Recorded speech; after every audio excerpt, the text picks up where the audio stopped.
طول اليوم ما كان فيه اللي هو رصاص نهائيا، لدرجة أنه بنقول لهم يلا إن شاء الله بتعدي على خير كلها غازي اليوم، وكأنه قلنا الكلمة هاي من هنا وبلش إطلاق النار. Learning more about a young Palestinian nurse killed on Friday while a young medic's final moment. Rouzan al-Najjar races to help an injured Palestinian protester. On June 1st, 2018, an Israeli soldier shot into a crowd of protesters in Gaza, killing a volunteer medic named Rouzan al-Najjar. There has been a huge reaction across Gaza to the death. Her death sparked outrage and grabbed the world's attention. She is the latest victim of Israeli gunfire. The UN and human rights groups have accused Israel of using disproportionate force. Israel says it uses live fire only as a last resort. We have a very specific record of every shot. Israel only targeted people who were actively engaged in violence. And we only use live fire in a measured and surgical way. But what about Rouzan? Israel's army said it would investigate her death. They offered us little explanation. We don't know exactly how and what happened. The adverse results are clear. We'd met and interviewed Rouzan weeks before she was killed. We returned to Gaza to investigate her death and found that virtually every minute of the day she died was filmed by journalists, medics, and protesters. We analyzed over 1,000 of their photos and videos, frame by frame. We mapped the protest area, and with the agency Forensic Architecture, we made a precise 3D model of it. We studied ballistics evidence and autopsy records, and our reporters reviewed the visual evidence with more than 30 key witnesses. Our investigation reconstructs what happened that day. It reveals how Rouzan was killed and shows how Israel used lethal force to control the protests, often in a way that has led to tragic consequences.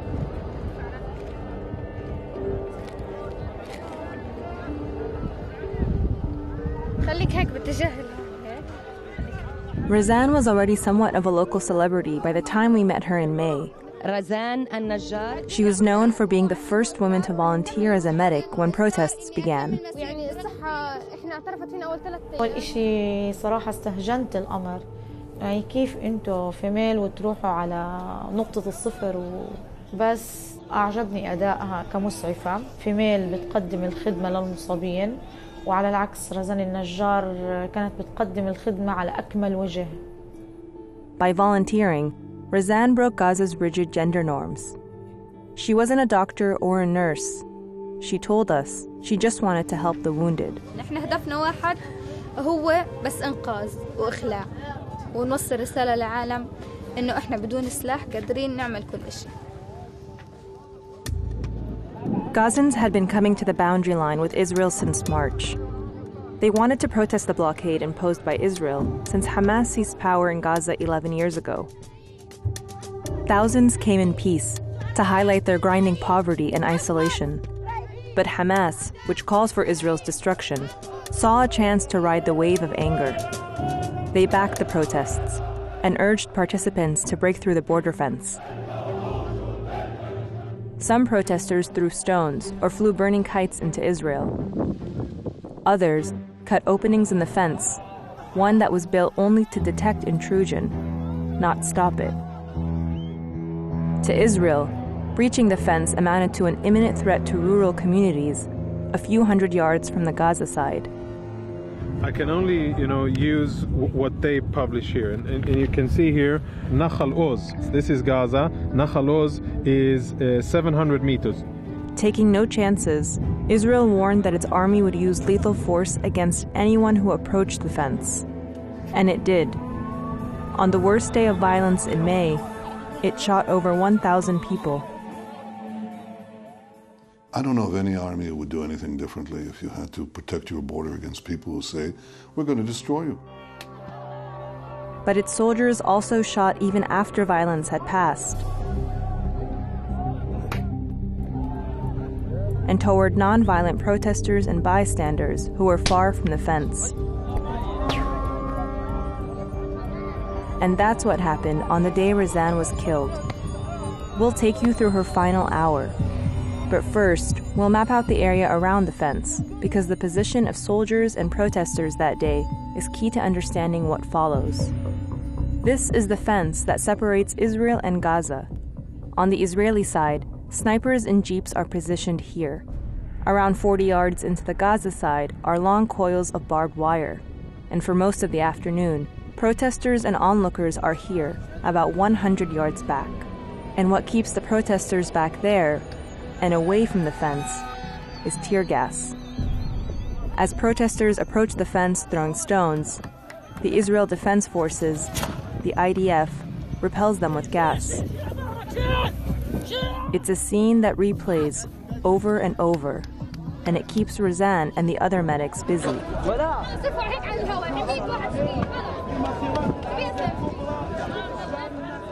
يعني غاز مش لاحقين نسعف حالات. كان الغاز زي السحابة ماشي علينا. من أول يوم بشوف الغاز بالشكل هذا، من أول ما وصلت لوقت ما إجينا خبر استشهاد روزان وطلعنا كان الغاز بشكل كتير. As a means to keep back protesters, tear gas is working. But in the 15 minutes before Rouzan is killed, the protesters move closer toward the fence. There are 3 separate incidents by the barbed wire, and the I.D.F begins to fire live rounds. The first incident happens here, and it draws the medics in. 2 protesters are injured on the ground, and Rouzan leads the medics to rescue them. She waves at soldiers not to shoot. Medics are protected by international law, but the I.D.F fires a warning shot near them. هذا رصاص حي صار يرموا في الجو ورموا على الأرض بعدين. يعني ما بعرف من وين أجانا، بس كان عندنا أعتقد يعني الأرض حتى كانت بتضرب شيء غبرة شيء. The medics see a soldier emerge from behind a jeep, his rifle leveled at them. اجت عيني هيك لقيت القناص علينا، صرخت هون بقول له رامي القناص علينا. فاضطرينا ننسحب مباشرة احنا في هاي اللحظة. ارجع رامي. Rouzan is the last to pull back. فصار هنا ايش؟ قنابل غاز. اتخنقنا. بهاي اللحظة أصبنا بالغاز اختناق كامل أنا وروزان. This is the first time that medics are taken out by gas that afternoon. Back among the protest crowd, Rouzan catches her breath, but the violence around her intensifies. The second incident happens far upfield, about 200 yards from the main protest area. A group of protesters splits off and digs in at the barbed wire. The I.D.F is caught off guard. They race up in jeeps. The protesters throw stones and firebombs. The I.D.F responds again with a barrage of gas, pushing many of the protesters back. The I.D.F told us firebombs escalated matters. After they're thrown, snipers get ready atop this berm, near where the medics and soldiers were face-to-face moments earlier. We'll come back to these berms shortly. The third incident happens here, to the other side of the medics and protesters. Protesters attach a hook to the barbed wire and start pulling a segment away. Lamia, a medic who was standing with Rouzan, senses danger.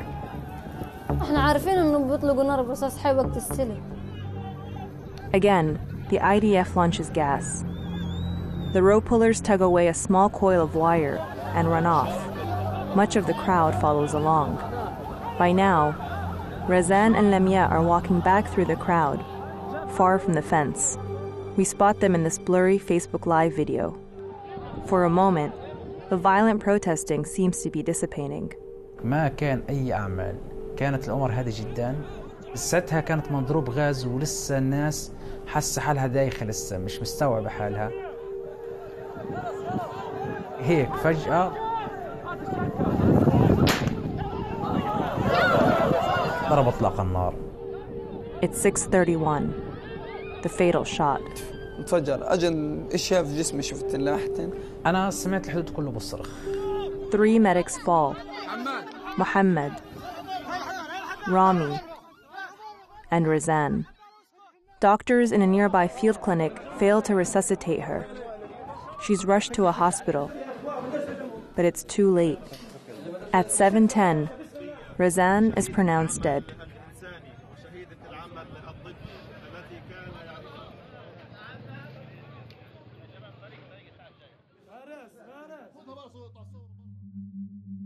How did Rouzan die that day?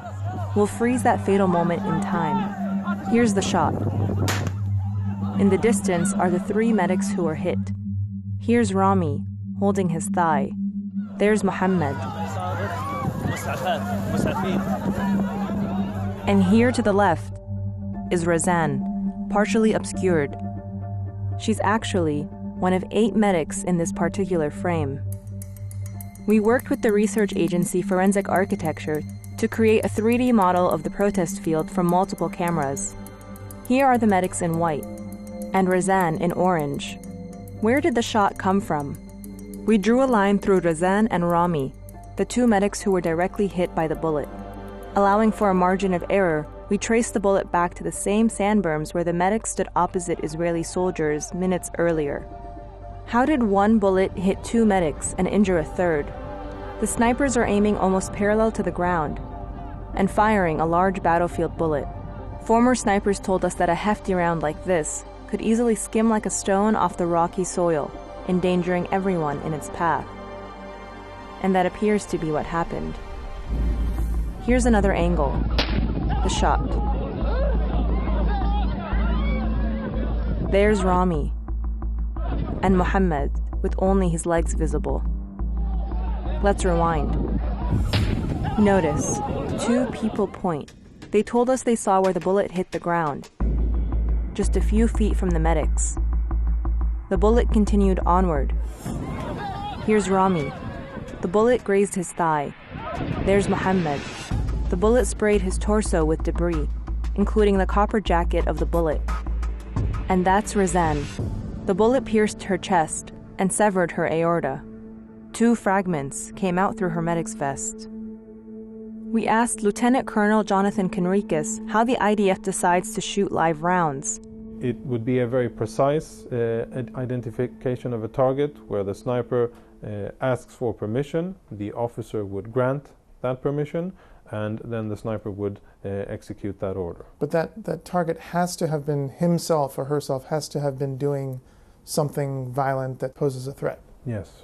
Whenever there was a situation where we would have rioters cutting the fence, throwing grenades, and being able to breach inside, those were the situations where we took action against. A senior IDF commander told us that soldiers shot 4 protesters that day. All of them, he said, were acting violently. We found the first and third targets in the group that broke upfield. The first fell around 50 or 60 yards from the fence. We saw the third target throwing stones a few minutes before he was shot. The fourth target appears to have been alone when he was shot, around 150 yards from the fence. We don't know what he was doing. What about the second shot? The one that killed Rouzan? Who was acting violently at that time? We analyzed videos taken from several angles before the fatal shot, frame by frame. We focused in on the space between the medics and the soldiers at the fence. And we don't see a single protester or violent threat within 100 yards of the fence. Remember, the IDF says it uses live fire only as a last resort. So why take that shot? We know it was fired at 6:31 p.m., right before this video clip. The senior IDF commander told us that at that time, they shot a protester in a yellow shirt who was pulling at the fence and throwing stones. We reviewed multiple videos and found a few men wearing yellow shirts, but only one near the bullet's path. The man in yellow wasn't acting violently in the minutes before the shot, and he couldn't have been an imminent threat. He's too far from the fence. He also wasn't shot. And most importantly, behind him were the medics in white coats. Really, the question is, even if you had a legitimate target with medics right behind, why would you take that shot? It's very difficult to say. Very difficult to say. I mean, I think it's... isn't it reckless? No, I wouldn't say so. but the soldier fired through a group of medics. We talked to a ballistics expert and former I.D.F. and U.S. Army snipers. They told us, it's a shot you don't take. In public, Israel says it uses lethal force as a last resort against imminent threats to Israeli life. But at the border fence, we found, it took a more permissive approach. It treated the crowd of protesters itself as an imminent threat and allowed soldiers to shoot preemptively at targets within it to prevent a breach.